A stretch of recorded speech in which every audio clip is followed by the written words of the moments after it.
Hey folks, Legionnaire Archery. This is the vine maple stave that I've been working on, or that I was working on last time.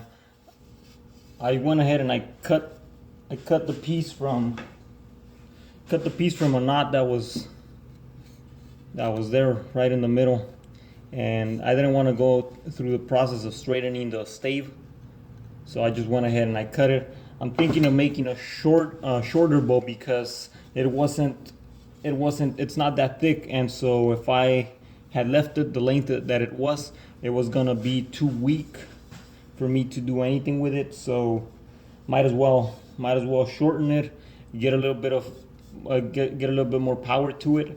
And I don't know what I'm gonna turn this into yet.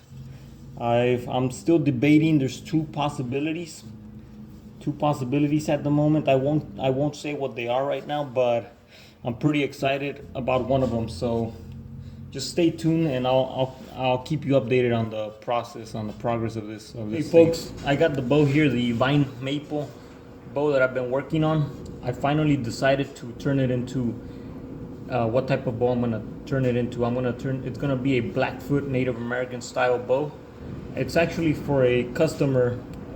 He wanted a Blackfoot bow which is gonna be about 40 pounds, and it just depends at what draw length I'm able to get this piece. This is actually 46 inches in length.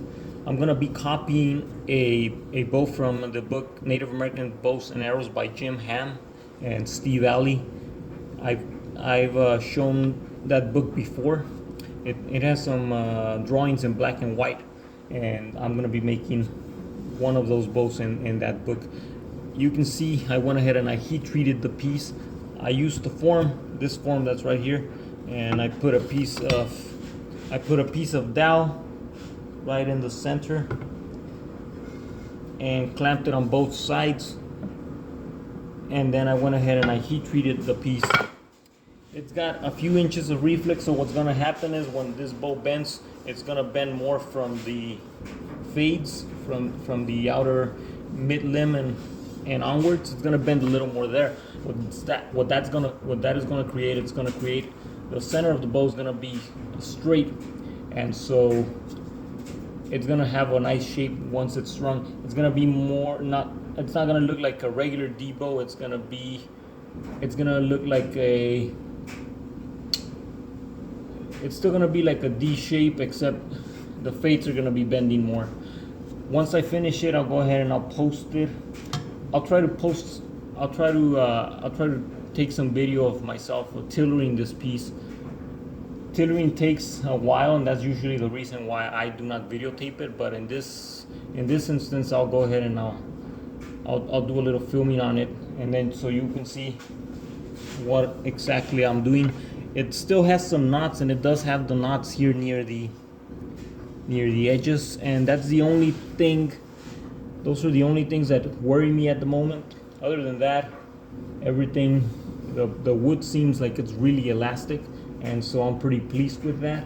The heat treatment of this stave went very well. It held its shape, and that says a lot about the wood, because sometimes what happens is when you're heat treating, sometimes if the wood is not very flexible, what will happen is the wood will crack. And that's pretty bad. That usually happens with hickory, or at least that has happened to me with hickory many times before. Especially if you're trying to bend it and you bend it a little too much, then hickory tends to break. This one, that didn't happen, and based on my experience of other bow woods that I've treated, like for example white oak, this seems like it's a very good wood to heat treat, and it seems like it's gonna give me some very, very nice results. It also seems like it's gonna be a very fast wood, which means that it's gonna go back to shape quickly, and that has been my observation so far. We'll see if that holds true once I'm done with this bow. Anywho, I'll check back again later. Thanks for watching.